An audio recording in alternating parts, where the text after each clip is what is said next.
From World War II to Vietnam, the Jeep played a significant role for Kentuckians in uniform. Our World War II Jeeps are an important part of our collection at the Kentucky Historical Society because anytime we talk about a Kentuckian's military experience, really anywhere from World War II all the way through Vietnam, a Jeep is something that was part of their experience. In 1941, the War Department created a competition to find an all-utility vehicle that would suit the needs of the modern battlefield. And several companies actually created a model, including Ford and Willys Overland. The Ford Jeep is really kind of rare.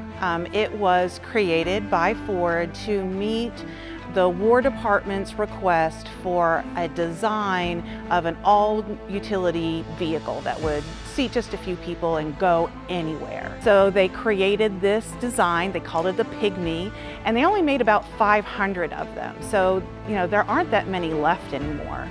Eventually, they would make more of them. They made an additional 1,500, and those were used primarily during the Lend-Lease program with England, so a lot of them actually ended up in Europe.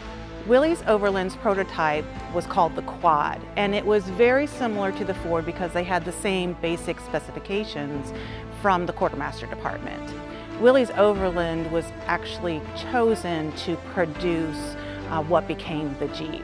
And so their MA model, they made thousands of them very quickly. They were used for Lend-Lease.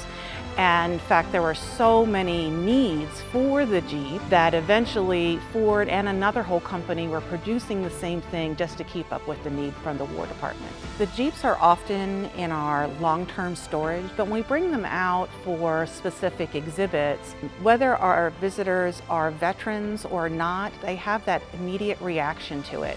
It's something familiar. Anytime you have an object that can create a connection immediately, make folks think of their military service or those of their family.